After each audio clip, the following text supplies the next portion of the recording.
छान संसार करा बाळा.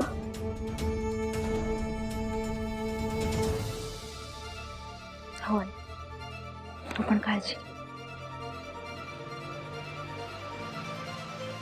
आजी, बघितलं ना, सिंचना परत सासरी निघाली. बघते ना निलांबरी, पण ती सासरी कशी जाते ते तर तू बघच. काय ग हे सिंचना, पुन्हा तुला भिकेचे डोहाळे लागले? आई अहो, हा, नाही मध्ये बोलायचं, मी बोलते ना तिच्याशी. नाही कळत नाहीये सिंचना, तुला आणि त्या सिद्धूला कसला रोग जडलाय? पुन्हा पुन्हा त्याच त्या भिकाड्या दळवी कुटुंबावर तुमचं प्रेम येतंय. अगं खरं तर एक चांगली संधी आली आहे तुझ्या हातात, त्या दळवी कुटुंबाला स्वतःच्या टाचेखाली घ्यायला. खरं तर या संधीचा फायदा करून घेऊन तू तुझ्या नवऱ्याला त्या घरातून बाहेर काढून वेगळा संसार थाटायला पाहिजे.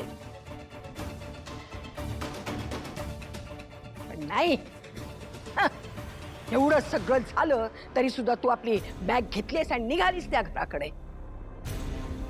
आजी, अगं तुझं सगळं मला पटतंय, पण हरीशने त्याच्या प्रेमासाठी टोंबल म्हणे प्रेम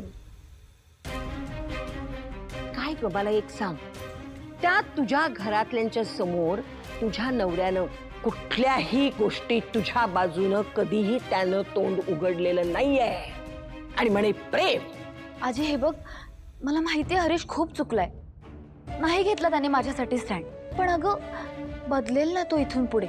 आई तू सांग, अगं नवरा आहे ना ग तो माझा, आणि आम्ही असं किती दिवस एकमेकांपासून दूर राहायचं? कधीतरी जावंच लागेल ना मला त्याच्याकडे.